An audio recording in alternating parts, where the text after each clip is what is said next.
mendaftarkan surat kuasa dan surat gugatan ke pengadilan agama, serta bagaimana proses beracara di peradilan agama nantinya. Bagi mereka yang mau menggunakan jasa advokat atau kuasa hukum ini, mereka harus membuat yang namanya surat kuasa.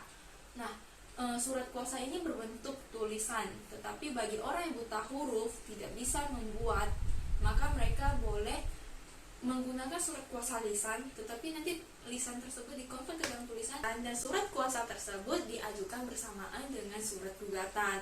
Lalu bagi mereka yang paham, maksudnya tidak buta huruf, mereka harus membuat surat kuasa berbentuk format seperti ini.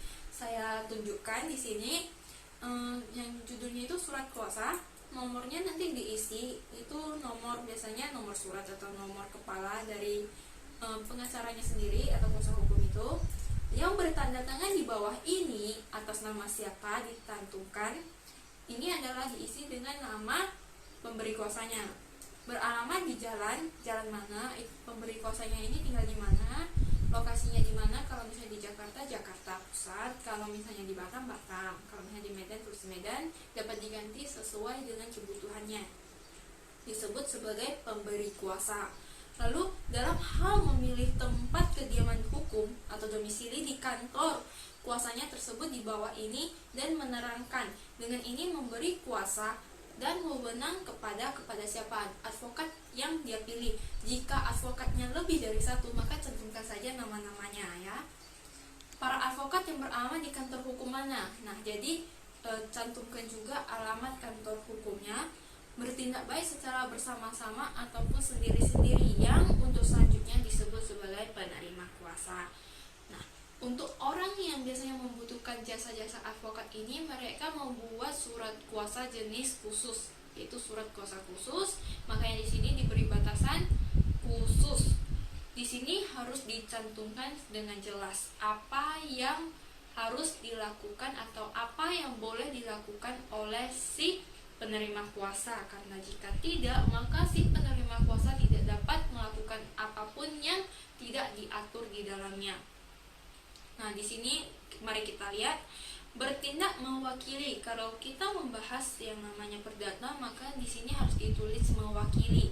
Kalau misalnya pidana, mendampingi. Tapi kalau yang sekarang saya anggap perdata, jadi bertindak mewakili untuk dan atas nama pemberi kuasa dalam hal membuat dan menandatangani serta mengajukan gugatan.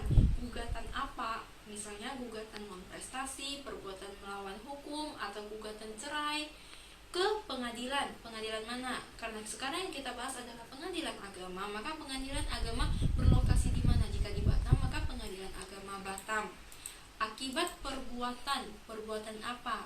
Contohnya perbuatan melawan hukum, perbuatan melawan prestasi atau KDRT dan lain sebagainya dijelaskan yang dilakukan oleh siapa dan si pelaku ini tinggal di mana atau tergugat ini tinggal di mana, berdasarkan surat perjanjian apa jika ada surat perjanjiannya.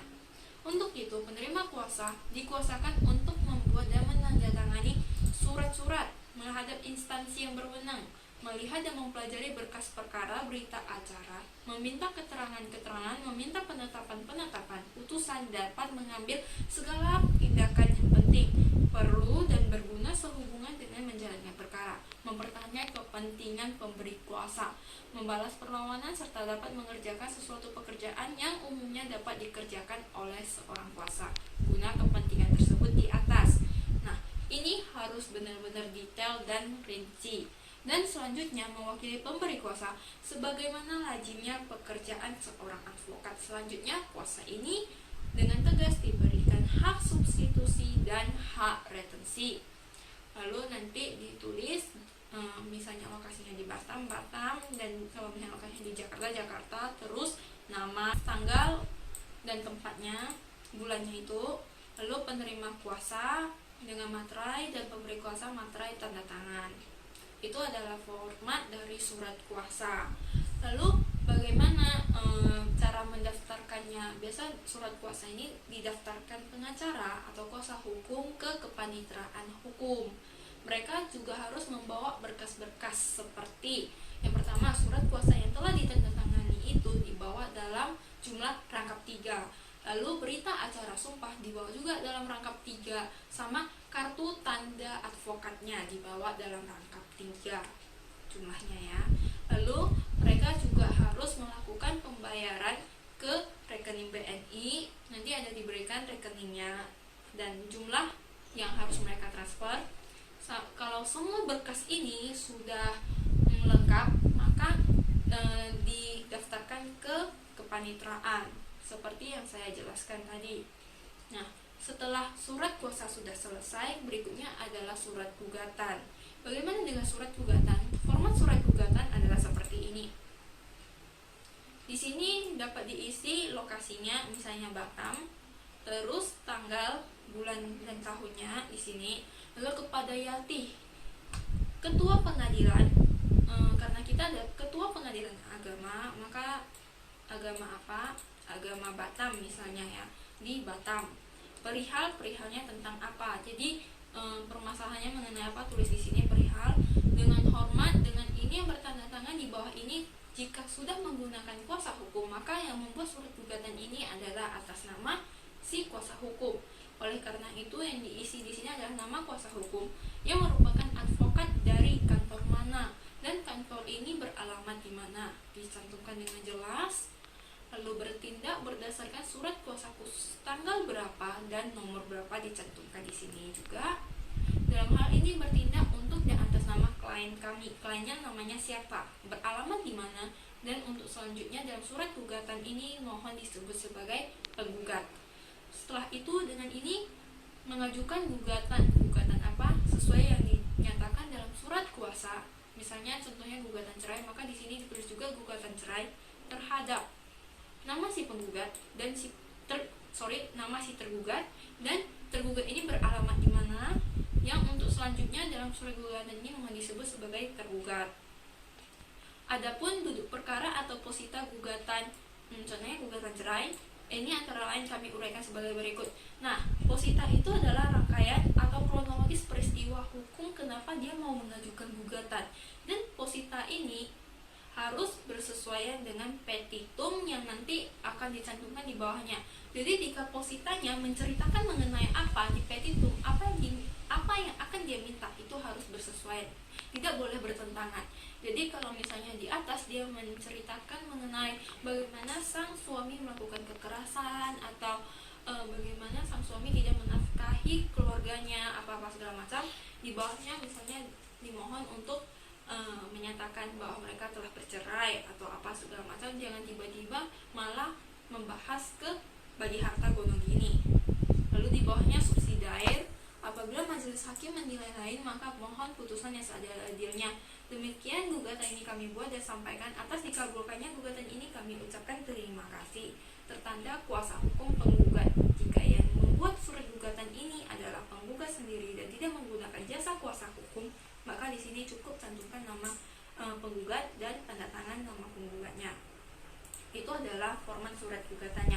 Jika surat gugatan ini sudah dibuat, surat kuasa sudah diproses, maka tinggal didaftarkan. Daftarkannya si pemohon ini harus membawa berkas-berkas. Sebenarnya biasanya untuk gugatan-gugatan seperti itu berkas-berkasnya bisa berbeda-beda tergantung jenis gugatan yang dia ajukan, tapi sebagian besar pasti sama, yaitu seputar KTP, kartu keluarga, atau mungkin buku nikah atau akte nikah, sama ijazah atau enggak identitas lainnya yang dapat digunakan seperti paspor. Nah, semua berkas-berkas ini harus dalam bentuk fotokopi yang telah dimateraikan dan dilegalisir di kantor pos.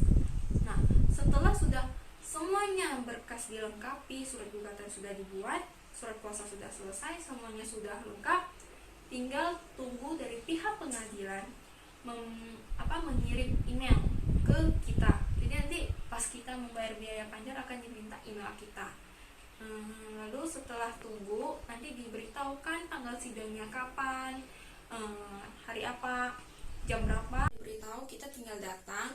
Sudah datang nanti yang pertama pasti sama hakim akan ditanyakan identitas kita, memastikan bahwa identitas yang tercantum itu sudah benar. begitu sudah ditanyakan identitas kita, tahap pertama yang harus kita lalui adalah mediasi. Jadi di pengadilan agama itu diwajibkan yang namanya mediasi. Nah, mediasi ini kita dapat menggunakan jasa mediator dari luar ataupun yang disediakan oleh pengadilan. Jika kalau dari pengadilan itu gratis, tapi kalau misalnya kita mau menggunakan mediator dari luar yang sudah bersertifikat, ya bermasalah, tapi biayanya ditanggung oleh para pihak. Setelah itu kalau misalnya ternyata sudah tercapai nih perdamaiannya, maka dibuatlah yang namanya akta perdamaian. Nah, kalau misalnya gagal bagaimana? Jika gagal atau misalnya tidak tercapai perdamaian tersebut, maka dilanjutkan ke tahap berikutnya, yaitu pembacaan gugatan. Di pembacaan gugatan ini, di dalam tahap ini si penggugat dapat mengubah, mencabut, atau menambahkan sesuatu di surat gugatannya sepanjang tidak merubah posita dan petitum. Tetapi kalau misalnya penggugat tidak mau mencabut, tidak mau menambah atau mengurangi apapun, tahap ini akan dilanjutkan ke jawaban oleh tergugat. Di jawaban ini tergugat dapat memberikan eksepsi sama rekopensi atau salah satunya. Rekopensi itu adalah gugatan balik tanpa harus membayar biaya tambahan. Lalu setelah melewati tahap jawaban dari tergugat ini, masuk ke tahap berikutnya, yaitu tahap replik. Di replik ini, si penggugat akan memberikan tanggapan mengenai jawaban tergugat sebelumnya. Dia dapat membenarkan ataupun mempertahankan gugatannya. Setelah itu masuk ke tahap duplik, di mana si tergugat yang menanggapi pendapat atau jawaban si penggugat. Setelah itu masuk ke yang namanya pembuktian. Yang pertama pasti adalah pembuktian tertulis. Jadi diberikan daftar-daftarnya, bukti-buktinya itu. Setelah itu nanti masuk ke pembuktian saksi. Saksi-saksi yang di bawah itu minimal harus 2, karena satu saksi bukanlah saksi, minimal harus 2. Setelah saksi-saksi tersebut diperiksa, dilanjutkan ke saksi ahli kalau misalnya ada saksi ahli. Tapi kalau misalnya tidak ada, maka dapat dilanjutkan ke tahap selanjutnya, yaitu tahap kesimpulan. Jadi masing-masing pihak itu memberikan kesimpulan dari seluruh acara sidangnya. Setelah memberikan kesimpulan, waktunya para hakim untuk bermusyawarah. Mereka harus bermusyawarah dalam lingkup rahasia. Jadi para pihak tidak boleh mengetahui apa yang telah dimusyawarahkan oleh hakim ini. Nanti kalau misalnya ada perbedaan pendapat, dilakukanlah voting. Setelah itu masuk ke tahap yang terakhir, yaitu putusan. Di putusan ini nanti kalau misalnya setelah dibacakan, para pihak setuju atau tidak. Jika setuju, maka putusan ini akan langsung dinyatakan telah berkekuatan hukum tetap oleh si hakim. Tetapi jika salah satu pihak keberatan atau dua-duanya malahan yang berkeberatan, dapat diajukan upaya hukum, yaitu yang namanya masuk ke tingkat banding. Jadi nanti hakim akan meminta si panitra untuk mencatat bahwa kasus ini belum kekuatan hukum tetap dan akan naik ke tingkat banding. Sekian penjelasan dari saya. Semoga